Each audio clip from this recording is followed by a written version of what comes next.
Պետք կարում եք դա մաքրեք։ Հա։ Նախ ես ուզում եմ անդրադառնալ այն գաղափարին, որ հաճախ տնտեսագետների, քաղաքագետների, ընդհանրապես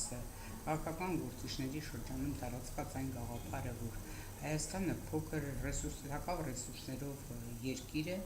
եւ հետեւաբար նրա դերակատարությունը տարածաշրջանում կախված է հենց այդ փոքր լինելու գաղափարից եւ նրանից, որ չի կարող էապես ազդել համաշխարհային տնտեսական զարգացումների վրա։ Այդ մտքի հետ ես համաձայն եմ վերջինի, որ Հայաստանը այո, փոքր լինելով հանդերձ չի կարող համաշխարհային տնտեսական զարգացումների վրա ազդել, բայց այն, որ համաշխարհային տնտեսական զարգացումները Հայաստանի վրա էապես ազդում են, հեճուկս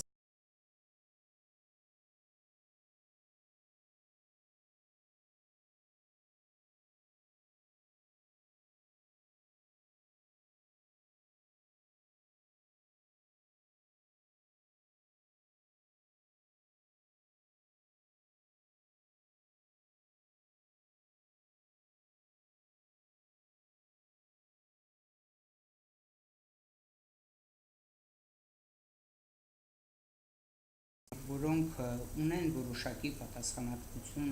իրենց երկրի զարգացման համար, նրանք նվնվալու այդ մոտեցումները պետք է ի վերջո մի կողմ թողնեն եւ որևէ դախողում տնտեսական զարգացման մեջ տեղի ունեցող անհարկի ոչ ցանկալի փոփոխությունները կամ քաղաքական դաշտում կորուստները երբեք չպետք է բացատրեն կամ միջազգային տնտեսական հարաբերություններում իրենց տեղը չունենան, երբեք չպետք է բացատրեն ռեսուրսների սակավայությամբ եւ փոքր լինելով։ Աշխարհում շատ հայտնի օրինակներ կան եւ փոքր երկրները սակավ ռեսուրսներով մեծ տնտեսական ձեռքբերումներ ունեն եւ քաղաքական առումներում բավականին կայուն դիրքեր ունեն իրենց տարածաշրջաններում։ Հետեւաբար Հայաստանը ունի ոչ թե հիմնախնդիրներ լուծելու նշած ոլորտներում, այլ Հայաստանի հիմնական ձախողումը հենց ամուլ իշխանություններն են։ Ամուլ այն առումով, որ անգործության մատնված որևէ պատղաբեր գործունեություն նրանցից սպասել հնարավոր չէ եւ որ այն ինչ որ ունի Հայաստանը չի օգտագործվում արդյունավետ, հետեւաբար անարդյունավետ կառավարման արդյունքում այլ պատճառաբանություն հնարավոր չէ բերել, քան ուղղակի մահկատալ, թե իբր Հայաստանը չունի զարգացման ռեսուրսներ։ Եվ առավել եւս, որ նաեւ այդ ամուլությունը բացատրում են իշխանավորները շրջափակման, պատերազմով, այս դեպքում վիճակագրությունը շատ հետաքրքիր տվյալներ է տալիս, որոնք տալիս են փաստելու, որ այո, իշխանություններն ընդունակ չեն, գործող իշխանություններն ընդունակ չեն արդյունավետ կառավարել։ Եթե շրջափակումը էական դերակատարություն ունի մեր երկրի զարգացման վրա, ապա հենց շրջափակման դերակատարներից մեկը, օրինակ Թուրքիան, ամենևին չի խոչընդոտում, որ Հայաստանի գործարարները համագործակցեն թուրքական բիզնեսմենների հետ եւ դրա արդյունքում մենք տարեկան ունենում էինք առնվազն $200 միլիոն հասնող ներմուծում Թուրքիայից, բայց այն մյուս երկու հարևան երկրները Իրանը եւ Վրաստանը նույն արդյունավետությամբ չէին համագործակցում Հայաստանի հետ, այն դեպքում, երբ որ նրանց հետ ունենք բաց սահմաններ։ Հետևաբար այս պարագայում ամենակարևոր խնդիրը, որ պետք է լուծվի, դա կառավարման խնդիրն է։ Իսկ կառավարման խնդիրը լուծելու համար կառավարիչը պետք է լինի իրականում այն անձը կամ լինեն այն քաղաքական ուժի ներկայացուցիչները, որոնք իրականում նպատակադրված են երկրում ինչ-որ էական փոփոխություններ անելու։ Էական փոփոխություններ անելու հիմքում ամենակարևոր միտքը գաղափարը այն է, կամ ամենակարևոր քայլը, որ պետք է արվի, դա ժողովրդավարության հաստատումն է։ Երբ որ մենք խոսում ենք ժողովրդավարությունից, հաճախ մեր ընդդիմախոսները անտեսում են այդ փաստը կամ ուղղակի պնդում, որ ժողովրդավարությունը Հայաստանում ամրագրված է։ Իհարկե նրանց պնդումները սեփական գործունեությունը բացատրելն է կամ սեփական գործունեության անարդյունավետությունը ինչ-որ ձևով պարզաբանելը, բայց առանց խորը հիմնավորումների, իսկ այդպիսի հիմնավորումներ տալիս են միջազգային այն կառույցները, որոնք վարկանիշային գնահատում են իրականացնում։ Սա էական չէ այս հարցը, էականը նաև, որ ժողովրդավարական արժեքների ոտնահարումը նշանակում է ուղղակի դուրս մնալ համաշխարհային զարգացումներից։ Երբ որ միջև եվրոպական տնտեսական ներողություն են խնդրում եւ եվրասիական տնտեսական միության մեջ անդամագրվելը, մենք համագործակցում ենք Եվրամիության հետ եւ ունեինք այդպիսի ցանկություն ապագայում դառնալու Եվրամիության անդամ, մենք հաշվի չէինք առնում այն գաղափարը, որ Եվրամիությունը պարզապես քաղաքական նկատառումներ ուներ տարածաշրջանում եւ տարածաշրջանային իր նկարտումները նա փորձում էր տնտեսական այդպիսի համագործակցության փողի տակ թաքցնել եւ միևնույն ժամանակ նաեւ մենք չէինք գիտակցում, որ ժողովրդավարական արժեքների դավանող Եվրոպան ամենայն դեպս թղթի վրա այդպես է եւ հատկապես նրանք կոպենհագենյան չափանիշներին ընդառաջ ցանկացած նոր անդամակցող երկրների անպայման այդ հավանությունը տալիս են Եվրամիության անդամ լինելու, եթե նրանք դավանում են ժողովրդավարական արժեքներին եւ դրանք անշրջելի են։ Հիմա այնպիսի երկիր, ինչպիսին Հայաստանն է, որտեղ պարզապես ընտրությունները, ցանկացած ընտրություններ կլինեն դրանք համայնքային մակարդակի, կլինեն համապետական ընտրություններ, ցանկացած մակարդակի ընտրություններ կեղծվում են։ Նույնիսկ կեղծվում են այն աստիճանի, որ ենթադրենք որևէ համայնքում իշխանական ներկայացուցիչը միակ թեկնածուն է համայնքի ղեկավար դառնալու համար, եւ նա չունի մրցակից եւ կարող է ուղղակի ազատ թափանցիկ ընտրություններով դառնալ համայնքի ղեկավար, բայց ոչ, նա կեղծում է նորից այդ ընտրությունը։ Կեղծում է, որովհետեւ կեղծելը դարձել է արդեն հիվանդություն, մոլուսկ, ինչպես որ խաղամոլն է մոլուսկով վերաբերվում իր այդ զվարճանքին, կամ թմրամոլը, որ այլևս չի կարողանում ազատվել այդ թուլությունից։ Այդպես էլ այս իշխանությունները թմրամոլի, խաղամոլի մոլեգնությամբ վերաբերվում են պետական կառավարմանը։ Եվ այդ պետական կառավարման արդյունքն լինում է այսպիսի պետություն, որը պարզապես թուլացած, փլուզված հնարավորություններ կորցրած պետություն է, բոլոր հնարավորությունները կորցրած։ Եվ մի պետություն, որը իր գլխավոր հարստությանը վերաբերվում է այսպես անտարբեր, գլխավոր հարստության նկատմամբ ընդհանրապես որևէ սրտացավություն չի ցուցաբերում։ Խոսքս մարդու մասին է։ Մարդը Հայաստանում արժեք չունի, լինի դա մասնագետ, լինի դա զինվոր, լինի դա մեծահասակ, լինի դա երեխա, ընդհանրապես այս իշխանությունների համար մարդը արժեք չունի։ Եվ հենց դա գալիս է ապացուցելու, որ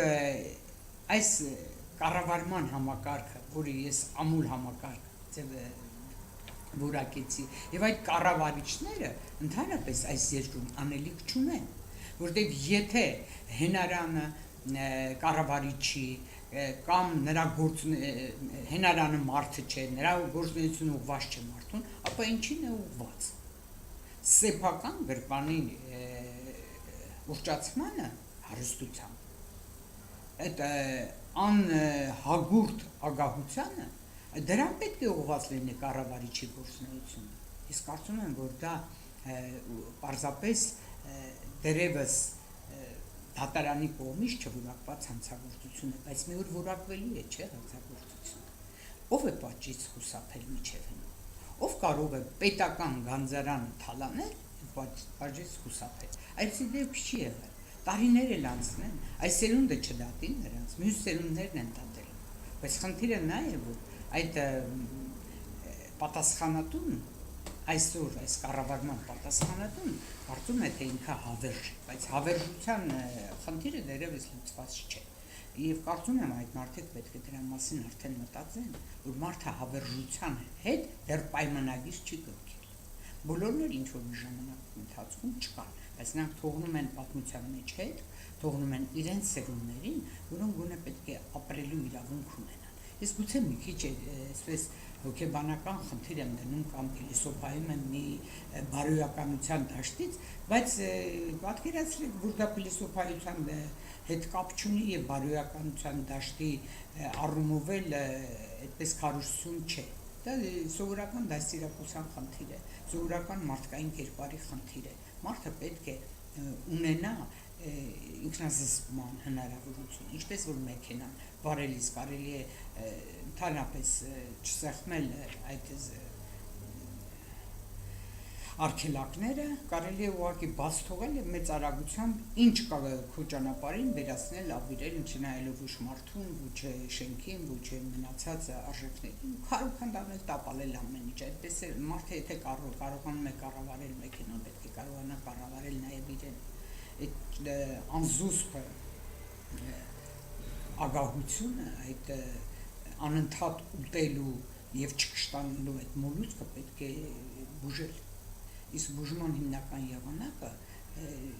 ուղղակի հասկանալ, որ իրենք իրենց տեղում չեն եւ հեռանան իշխանությունից։ Այսօր մենք իրավունք չունենք այլևս այս վիճակը երկարաձգելու։ Այդ վիճակը երկարաձգելը մեզ ուղղակի տանում է իսպառ վերացման։ Տարածաշրջանում մենք այլևս չենք կարողանալու գոյատևել առանց զարգանալու։ Մենք պետք է արագ ընթաց,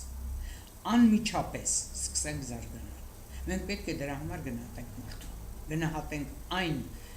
քաղաքացուն, այն երկրի բնակչին, ով դրսում է, ով ներսում է, բոլորին հավաքագրել եւ միահամուռ լծվել հայրենիքի վերականգնման գործին։ Մենք փլատակների տակ ենք։ Այդ փլատակներից պետք է դուրս գալ։ Իսկ դուրս գալու ճանապարհն առանց մարդու լուծում չունի։ Չկա այդ ճանապարհը, եթե մարդը չկա քո կողքին։ Եվ դուք պատկերացրեք, կան փորձագիտական գնահատականներ, ըստ որի յուրաքանչյուր արտագաղթած մարդու հաշվով Հայաստանը կորցնում է տարեկան $30,000 համարժե հնա համախառն ներքին արդյունք։ Եվ եթե հաշվենք, որ այս արտագաղթի տարիներին սկսած անկախացման առաջին տարիներից մինչև հիմա, մոտավոր գնահատականներով 1.5 եւ 1.5-ից 1.2-ից 1.5 միլիոն մարդ է արտագաղթել, որոնց մեջ 40% ունեն բարձրագույն կրթություն։ Եվ այդ մարդկանց հաշվով տեսեք մենք տարեկան ինչքան համախառն ներքին արդյունք է կորցնում։ Այդ փոքր տնտեսությունը ունի հզոր պոտենցիալ զարգանալու։ Եվ համաշխարհային տնտեսության մեջ այսօր փոքր մեծ հասկացություն գոյություն չունի։ Համաշխարհային տնտեսությունը գլոբալ է։ Ունես առաջարկ համաշխարհային տնտեսությանը, եւ այդ առաջարկը արդյունավետ է, եւ այդ առաջարկը սպառողական մեծ պահանջարկ առաջացնող ապրանք է, խնդրեմ արտահանի կամ խնդրեմ համաձուլվի այդ համաշխարհային տնտեսությանը եւ բեր այն օգուտները քո երկրին, որը նվնվալով փորձում ես բացատրել, որ չես կարող անել։ Այսօր գիտական մտքի, այսօր ինտելեկտի դարաշրջան։ Այսօրվա դարաշրջանը դա ոչ արդյունաբերական է, ոչ հետարդյունաբերական է, այսօր դարաշրջանը մտավոր մարդու դարաշրջան է, ինտելեկտի դարաշրջան է։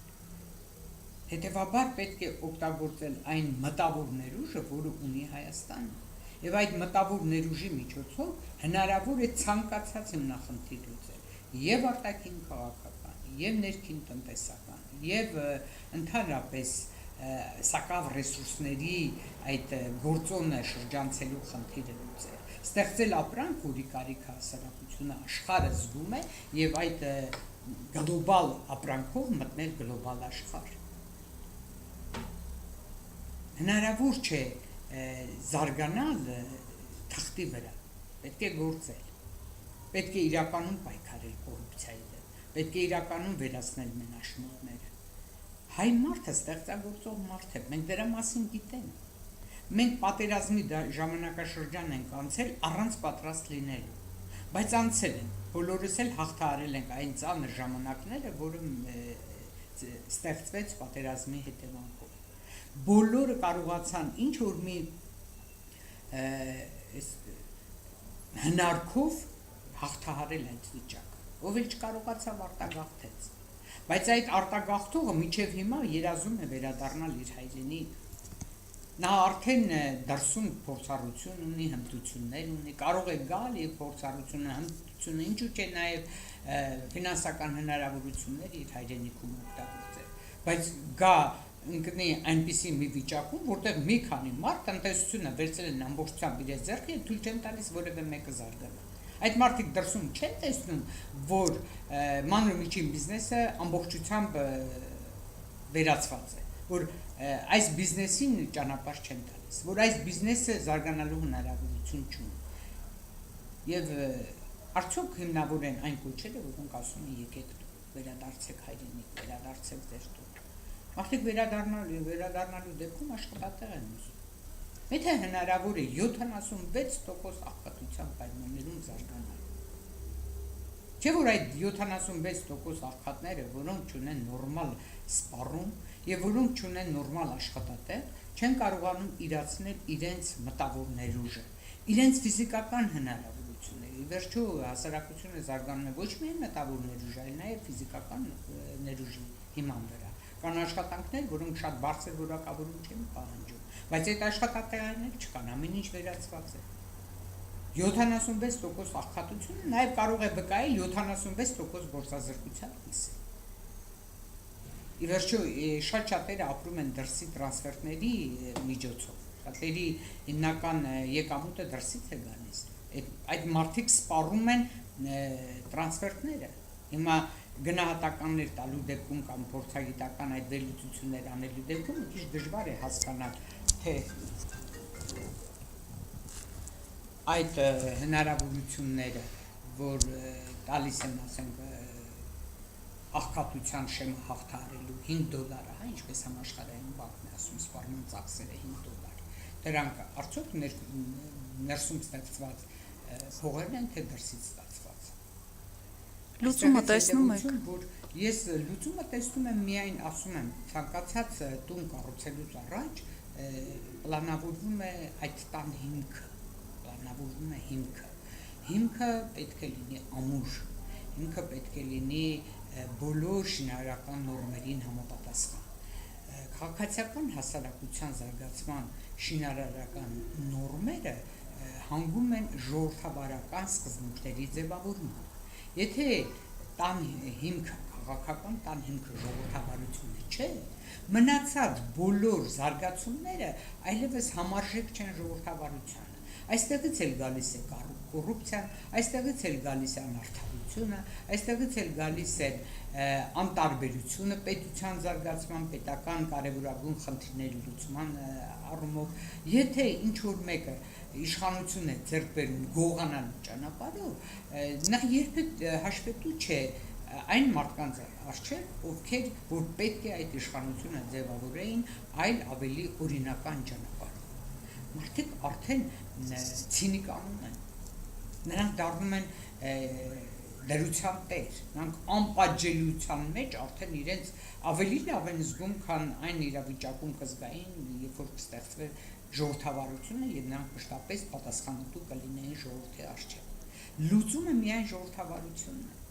Եվ ես ուզում եմ, որ մեր ժողովուրդը սա մեկը միշտ հասկանա։ Չի կարելի գնալ գլուխը կա, հատկապես մանկավարժական կոլեկտիվները, հատկապես դպրոցների դիրեկտորները, տնօրինները, հատկապես երիտասարդությունը, որը իրեն կոչում է թաղային հեղինակություն, միթե նրանք չեն հասկանում, որ իրենց օժանդակությամբ Հայաստանը փլուզվում է։ Հետո նույն այդ մարդիկ պատերազմի այսպիսի ահաբիրքները տեսնելուց հետո, երբ որ քարորիա պատերազմում ընդամենը մենք 4 օրում հսկայական կորուստներ ունեցանք, հետո կանգնում այդ կորուստների վայվույ են անում, հա, սկսում են ողբալ, թե խեղճ երեխեքը կոտորվեցին, այսպիսի բան կլինի, լավ մեր երեխեքը, բայց մեր երեխաները կոտորվեցին ձեր պատճառով, հարգելի կեղծարարներ, ճակերտավոր հարգելի, անամոթ կեղծարարներ, դուք եք այս երկիրը հասցրել այս վիճակին,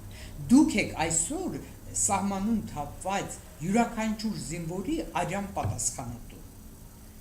դուք ձեր երեխաների աչքերի մեջ նայելիս հիշեք դա, հիշեք, որ դուք ադամների և նրա նման տասնյակ լուսավոր տղաների մահվան պատճառն եք, որ այսօր սահմանում կանգնած զինվորը զենք չունի, որովհետև դուք ընտրել եք այնպիսի իշխանություն, որտեղ դուք իշխանության եք բերել այնպիսի տականքների, որոնք այսօր սահմանում կանգնած զինվորի հասանելի հացը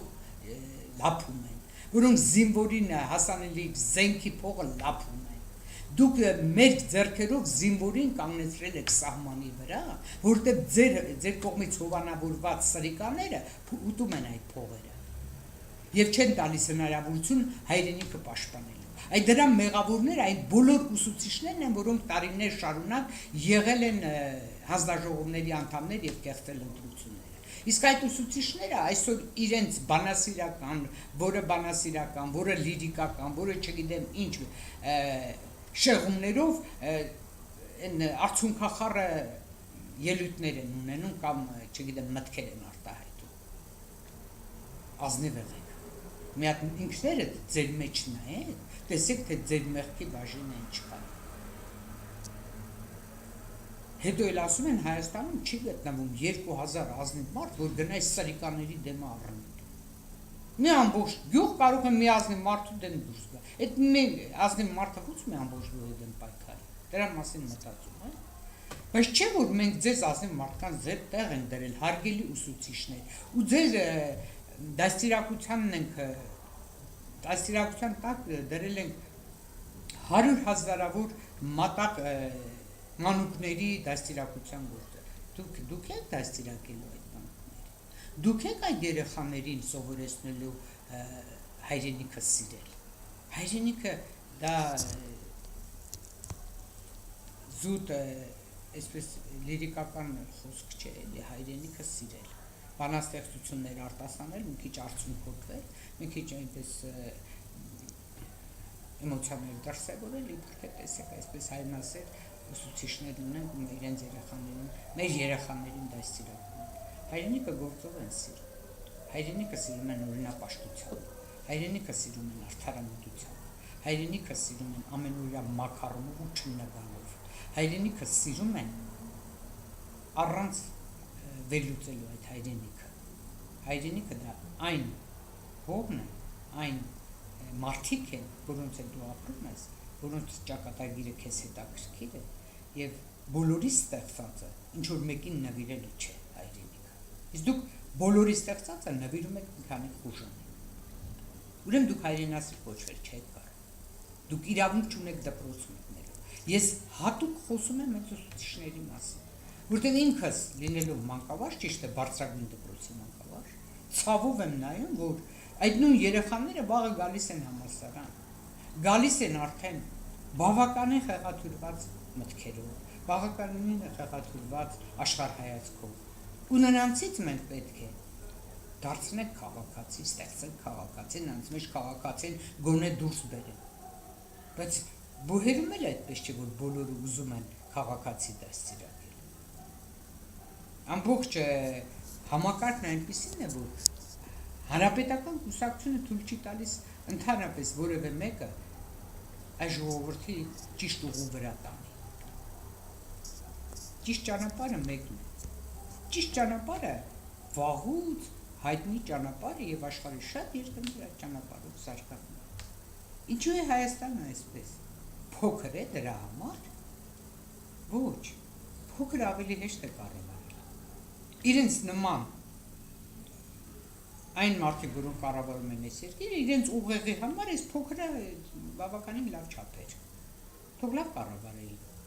Կարծում են իրենց ուղեղներում մեծ է կարող էին կառավարել, հա։ Չեմ կարծում, որ հնարավոր է այդ մարդկանց տալ մեծ երկրի կառավարիչ ու արդյունքը չունենալ ավելի վատ է։ Փոքրը կառավարելը շատ հեշտ է, կարելի է կառավարել։ Եթե դու քո ընտանիքը չես կարողանում կառավարել, ինչու ես պետություն կառավարել։ Այս խայտառակ վիճակը պետք է վերանա,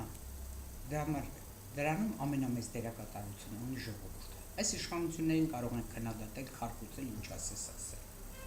բայց մեղավորը ժողովուրդն է, մեղավորը իմ ուսուցիչն է, իմ բանվորն է, իմ քաղաքի բնակիչն է, գյուղացին է, որ գիշեր-ցերեկ աշխատում են մատերով հողի վրա մի կտոր հաց իրեն համար վաստակելու, հետո գնում է խեղճ ու կրակ գյուղապետի ասած բաց քվեարկությունն անում է, հաճոյանան գյուղապետին ու վախեցած գնում է տուր, որովհետև այլ բան չէր կարող անել։ Բոլորս ենք մեղավոր։ Դրա համար մենք մեզ մեջ պետք է արդեն արթնացնենք մարդը, արթնացնենք պատվախնդիր մարդը, բավական է, բավական է։ Հայաստանը ստրկատիրության ժամանակ չի ապրել այդպիսի մեծ խորությամբ, որ ստրկատիրությունը չեն կարողանում ստրույկին մեր մեջից անել։ Մենք ավելի շատ եղել ենք ռամիկ, ավելի շատ հողի աշխատանք, հողից հաց քամելը գիտենք ինչ է, ուրեմն ավելի լավ է հողի արժեքն իմանալ, հողի քամած հացի արժեքը իմանալ, այս դեպքում պետություն Թադևոսյան կուզենայի խոսենք նաև արտահանումից, ինձ հետաքրքրում էր տարածաշրջանում առհասարակ Հայաստանը մրցունակ երկիր որպես այդպեսին դիտվում է թե ոչ, ձեր կարծիքը, եւ առհասարակ ինչով կարող ենք զարմացնել տարածաշրջանում կամ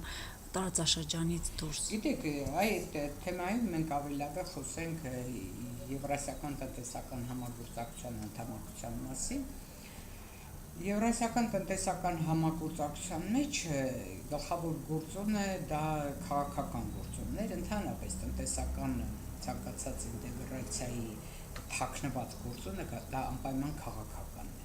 Եվրամիությունը երբ որ ձևավորվեց, հիմնականում ձևավորվեց տնտեսական նկատառումներով, որպեսզի արդեն զարգացման որոշակի մակարդակի հասած 6 եվրոպական երկրներ կարողանան իրենց տնտեսական համատական առավելությունները փոխադարձ օգտագործել եւ դրանով հասնել ինչ-որ ավելի արդյունավետ արդյունքների, բայց ներսում այդպես թաքնված նաեւ նա քաղաքական նպատակներ էին հետապնդում, ինչն էր դա։ Եթե մենք պատմությունը նայում ենք, երկու համաշխարհային պատերազմներն էլ տեղի են ունեցել եվրոպական պետությունների միջև։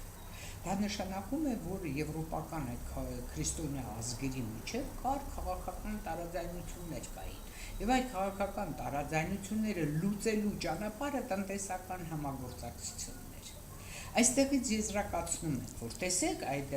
դրանք այդպիսի խորը հակասություններ են եվրոպական պետությունների միջև, որ երկու համաշխարհային պատերազմի այսպես սանձազերծման առիթ դարձան։ Հիմա մենք տարածաշրջանում ունենք լուրջ քաղաքական հակասություններ։ Եվ այդ քաղաքական հակասությունների լուծման բանալին էլի դա պետք է լինի տնտեսական համագործակցությունը, այլ ճանապարհ գոյություն չունի։ Միջև տնտեսական համագործակցություն, տնտեսական շահ, տնտեսական շահի ընդհանրություն չլինի տարածաշրջանի երկրների միջև, նրանք չեն կարողանա խաղաղ գոյակցության պայմաններում գոյատևել եւ այդ քաղաքական սուր հիմնախնդիրները լուծել։ Քաղաքականը իրեն կարծես թե լուծվում է, երբ որ տնտեսական համագործակցությունը խորն է։ Եթե իմ հարևան երկիրը իմ տնտեսության մեջ հսկայական կապիտալ ներդրումներ անի, նրանք կխուսափեն քաղաքական իրավիճակը սրել այդ երկրի հետ, որովհետև քաղաքական իրավիճակի սրումը անմիջապես առաջին հերթին կապիտալին է խփում։ Կապիտալը արագ փախչում է այդ երկրից։ Նա պաշտպանված չէ, նրա հիմնական այսպես թշնամին դա քաղաքական լարվածությունն է կապիտալի համար։ Հետևաբար, եթե մենք ունենանք համագործակցության խորը մակարդակ, խորը հարաբերություններ տնտեսական հարևան երկրների հետ, մենք կկարողանանք քաղաքական հակասությունները, եթե ոչ արմատախիլ անել, գոնե մեղմել, որպեսզի դրանք տնտեսական վնաս չպատճառեն մեր երկրներին։ Այդ տեսանկյունից Հայաստանը ընտրեց Եվրասիական տնտեսական միությունը, ես չէի ասի, թե ընտրեց իրականում այն ընտրությամբ, որ արժանապատիվ ընտրություն է, ամենայն դեպս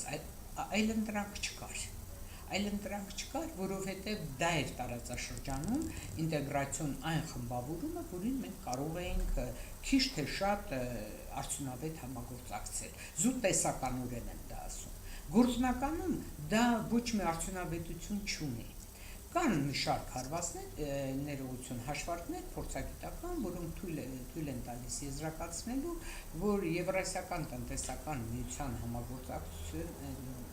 հետ համագործակցությունը արդյունավետ չէ Հայաստանի համար։ Եվ ոչ միայն Հայաստանի համար, այլ նաև այն երկրների համար, որոնք այսօր այդ միության անդամ են։ Որպեսզի երկրների տնտեսական ինտեգրումից արդյունավետությունը բարձր լինի, պետք է որ այդ երկրները զարգացած լինեն։ Զարգացման գոնե ինչ-որ մակարդակ պետք է ունենա։ Իսկ այդ զարգացման ինչ-որ մի մակարդակի ցուցանիշը դա ներճյուղային մասնագիտացումն է։ Ներճյուղային մասնագիտացման մակարդակը եթե թույլ է այս երկրների միջև, դա նշանակում է, որ նրանք չունեն փոխադարձ առևտրում արդյունավետ համագործակցության իրական հիմքեր։ Եթե այն կառուցվածքը, որ ունեն համագործակցող երկրները արտահանման առումով նույնական են, այստեղ արդյունավետ համագործակցության լինել չի կարող։ Տարածաշրջանային տնտեսական ինտեգրման նպատակը հենց դա է, որպեսզի համագործակցող երկրները առևտրային իրենց այդ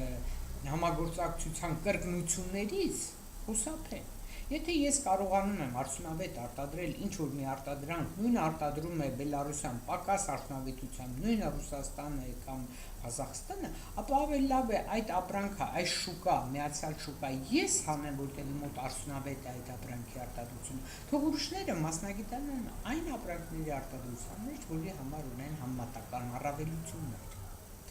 Բայց այսօր մասնագիտացման այդպիսի խորը մասնագիտացում այդ համագործակցության երկրների շրջանակներում գույություն չունի, որտեղ այդ երկրները բոլորն էլ կոռումպացված են, բոլորն էլ իրենց երկրներում ժողովրդավարությունը տապալել են, ոչ մի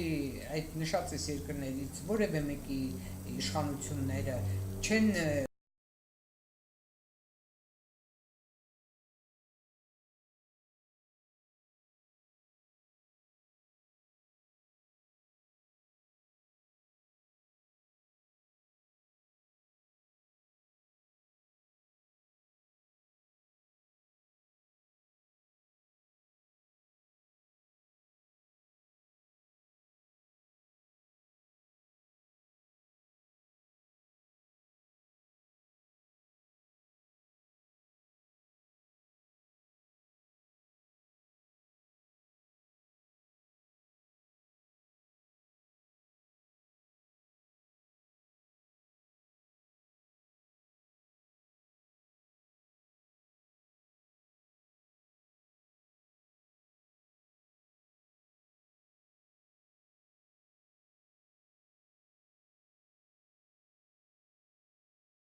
այն ապրանքները, որոնք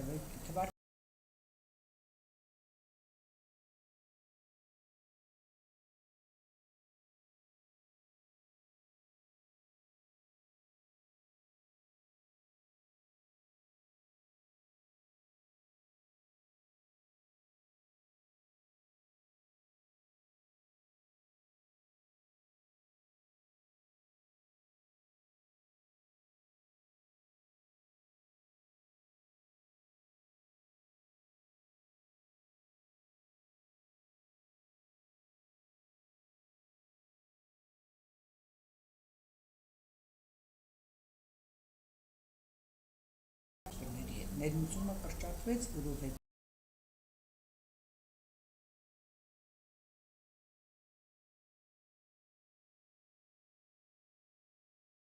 մենք երրորդ երկրների հետ ենք դա դիտարկում, կարող էր խոչընդոտ հանդիսանալ, որպեսզի ներմուծումը ավելի մեծածավալ լինի։ Բայց մենք գիտենք, որ այն բարձր մաքսատուրքերը, որոնք սահմանված էին 750 եւ ավելի ապրանքների վրա, դրանց մաքսատուրքերի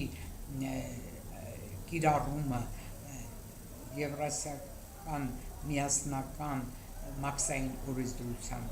շրջանակներում առայժմ սառեցվել է եւ 5 տարի արտոնյալ ժամկետ է տրված, այսինքն մեր շուկայի պաշտպանվածությունը այդքան չի խստացել, որ մեր ներմուծումը այս երկրներից պակասել։ Ենթադրենք ինչ որ նաեւ այն գործոններն են դեր խաղացել, որ գոյություն ունի համաշխարհային տնտեսության մեջ կապված ճգնաժամերի հետ, կապված Ռուսաստանի հետ սանկցիաների հետ, տարածաշրջանային այս զարգացումների հետ, բայց եթե դիտարկում ենք ԱՊՀ երկրների կամ կոնկրետ Եվրասիական տնտեսական միության երկրների եւ Հայաստանի հետ առևտուրը, մենք տեսնում ենք, որ այստեղ օրինակ Հայաստանից արտահանումը այդ երկրներ մեծացել է, օրինակ դեպի Ռուսաստան, Ուկրաինա, որը ԵԱՏՄ անդամ չէ, Բելարուսիա 2016 թվականի հունվար-մարտ ամիսներին, 2015 թվականի նույն ժամանակաշրջանի համեմատությամբ Հայաստանից արտահանումը այդ երկրներ 2.2-ից 2.5 անգամ ավելացել է, բայց ներմուծումը այդ նույն երկրներից կրճատվել է։ Եթե այս համագործակցությունը պետք է տաներ, ասենք, ազատ տնտեսական դաշտի ձևավորմանը եւ առևտրային շրջանառության ակտիվացմանը երկկողմանի, ապա տեսեք Հայաստանի արտահանումը Հայաստանից ավելացել է եւ մոտավորապես ասացի 2.2-ից 2.5 անգամ ըստ երկրների, հա, ասենք Ուկրաինայի հետ 2-3 անգամ, Բելարուսի հետ 2.5 անգամ, Ռուսաստանի հետ 2.2 անգամ, բայց ներմուծումը օրինակ Բելարուսիայի 70%-ով է կրճատվել է ներմուծումը Ռուսաստանից Հայաստան, դարձյալ բավականին էական։ Ղազախստանից եւ արտահանումը եւ դեպի Ղազախստան արտահան եւ Ղազախստանից ներմուծումը էապես կրճատվել է։ Ստացվում է այնպես, որ այս Եվրասիական տնտեսական միությունից մեր ակնկալիքները այսպես քննություն չբռնեցին, հա։ Մենք չունեցանք այն արդյունքը, ինչը որ ենթադրում է։ Բայց դրանից առաջ կար փորձագիտական գնահատական, որ Եվրասիական տնտեսական միության շրջանակներում ընդ որում միջև այս անդամագրվել է, ասենք 2012 թվականից եւ դրանից առաջվա տվյալներով 22%-ով կանխատեսվել էր, որ ներմուծումը կրճատվել է։ Ինչու՞։ Որովհետեւ դա հենց տարավ տնտեսագիտության մեջ կան որոշակի գործակիցներ, փորձագիտական գնահատման հնարավորություններ, որոնք տալիս են պատասխան այդ ինչուների։ Եվ դրանցից մեկը այն էր, որ հենց տեղի ունեցավ առևտրի շեղում։ Այսինքն, երբ որ դու բարձր մաքսատուրքերով, խոսքը մնացած երկրների մասին է, բարձր մաքսատուրքերով քո շուկան հովանավոր, այդ քո շուկան փակում ես, հա, այլ երկրների մրցակցությունից, այս դեպքում դու ստիպված ես գնելու կամ քո սպառումը ուղղելու դեպի այն ոլորտները, որոնք անարդյունավետ ոլորտներ են։ Դու շուկայի սպառման մակարդակը չես կարող կրճատել։ Բնակչությունը ունի այս կամ այն ապրանքի սպառման անհրաժեշտություն, բայց երբ որ մաքսատուրքերով պաշտպանում է շուկան եւ այդ ապրանքը, որը պետք է մտներ քո շուկա, ավելի արդյունավետ արտադրված ապրանք եւ ավելի էժան, դու արդեն փակում ես նրա ճանապարհը, սպառողը ստիպված այդ նույն ապրանքը սպառել ներքին շուկայում, որը անարդյունավետ պայմաններում է արտադրված, ինչն էլ կհանգեցնի բնակչության կենսամակարդակի անկմանը։